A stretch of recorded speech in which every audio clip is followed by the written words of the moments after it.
I tell you a true crime story and we drink. The following content may be disturbing to some.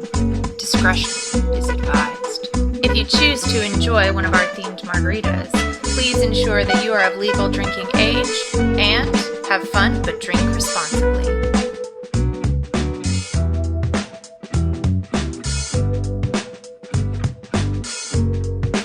Listen close to this crooked mouth, for the story I will tell lived in Mexico by the name of Wenceslao Moguel O. Today's margarita recipe comes from a Margs and Mayhem fan. We're calling it the McCready Spicy. And I'll be honest, I don't normally like spicy things, but today's margarita just seems perfect to pair with a story from Mexico, so I'm gonna give it a shot, pun intended. Of course, we started with our tequila, which in this case was 1.5 parts silver tequila. To that, we're going to add 3/4 of a part of lime juice. And the spicy, 1 part Ancho Reyes Chile Ancho liqueur. Oh, very fancy, but also spicy, so we shall see. Instead of simple syrup, we are doing 3/4 of a part of agave syrup. And lastly, we'll add 1/2 part of my favorite part, the triple sec. As usual, we shake. And we are going to strain over fresh ice into a Tajin rimmed glass. Tajin salt, maybe? I don't know. It was recommended to do salt with chili powder, but I had some of the Tajin salt, so I thought, why not go for it? So as Margs and Mayhem has developed over the last 6 months or so, and thanks for sticking around, I've discovered lots of stories that are really cool and interesting, but just aren't quite as long as most of the things that I do on Margs and Mayhem. It's impossible for these stories to make up a 20 to 30 minute episode. They do deserve to be told, though. I definitely don't have time to add any uploads to my schedule. So I've decided that I'm going to try to do the first upload of the month a little bit differently. We're calling them mini mayhems, and they'll be nice short stories that you can listen to in a short car ride or, I don't know, when you're going to the bathroom. You do you. The Mexican Revolution, which began in 1910 and ended in 1920, was a long and bloody war that involved many different factions. It started as a rebellion against the 30-year-old dictatorship of Porfirio Diaz, but by the end of the revolution, it had many deposed leaders. Some of the most famous names in Mexican history, Emiliano Zapata, Pascal Orozco, and Pancho Villa, are all people that are from this era of history. Pancho Villa, for his part, was one of the most famous Mexican generals of the Mexican Revolution. He was the commander of the Northern Division of the Constitutionalist Army and served as the provisional governor of Chihuahua for a time. Things get complicated, leaders get deposed, and Pancho switches sides, or sides switch on him, and he ends up being seen as a rebel more than a triumphant victor. There's too much to unpack here for a mini mayhem. But that's where history is introduced to an unfortunate Mexican soldier by the name of Wenceslao Moguel. He was 25 years old and fighting under the command of Pancho Villa. Unfortunately, Wenceslao was captured on March 18th, 1915, and branded as a traitor. And if you didn't know what they did to traitors during that time, well, he was sentenced immediately and without trial to execution by firing squad. Execution by rifle was sometimes called in the past fusilading. That comes from the French word fusil, which is rifle. It is a common form of execution in the military for obvious reasons.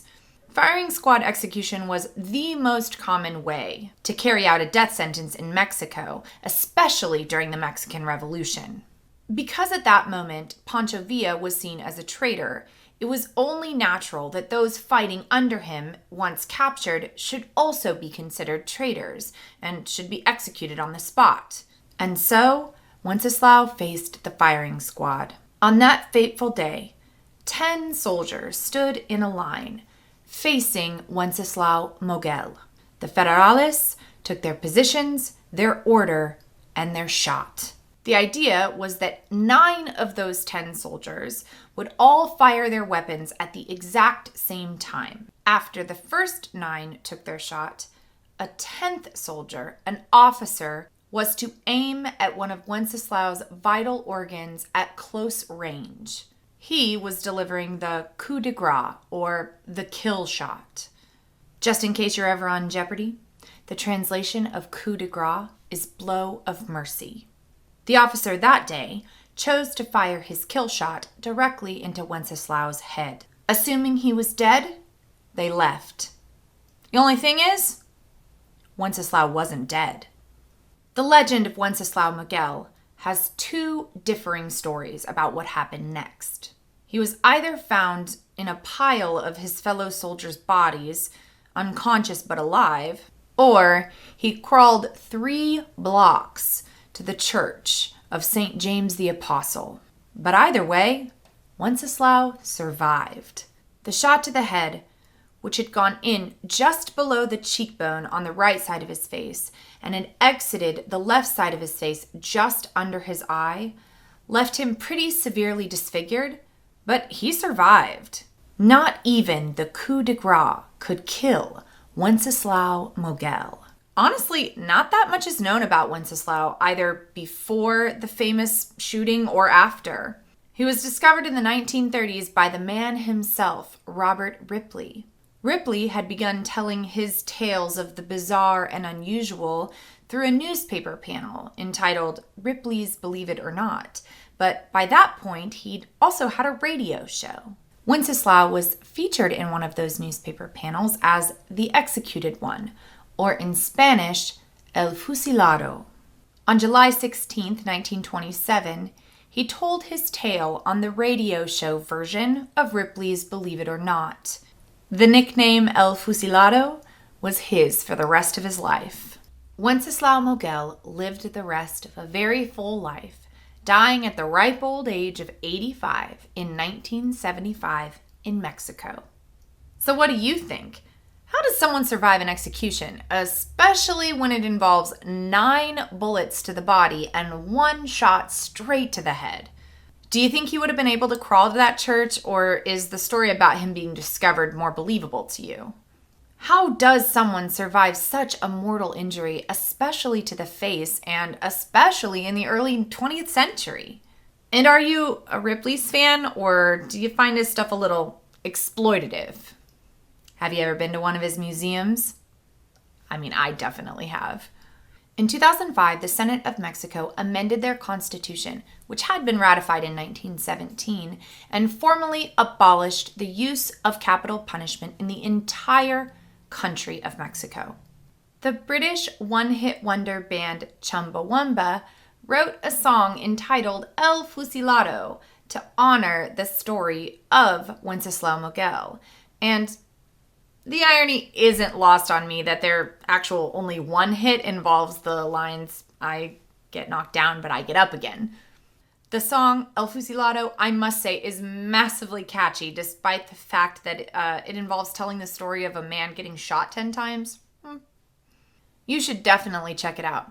The line that says, "Heart beat on through the silent guns to the rhythm of life inside me" is chef's kiss. And the lines from the beginning of this episode are also from that song. Thanks for hanging out with me. What did you think of the mini mayhem? Is it worth continuing? Let me know in the comment section or by leaving a review on your favorite podcast listening app.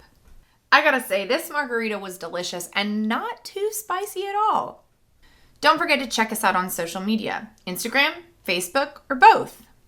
Next week, we head to the world of the wealthy elite in the 1930s and explore the life and tragic sterilization done to one Anne Cooper Hewitt against her will and without her knowledge. Trust me, you're not going to want to miss this episode. And for those of you drinking along, the ingredients for next week's margarita are in the description box. For next week, you're going to need some champagne. See you next week. And remember, there are always alternatives to murder. And I wish you the same luck if you ever face the firing squad. They call me El Fusilado. Stand me straight against the nearest wall. Line up your bravest soldiers, oh.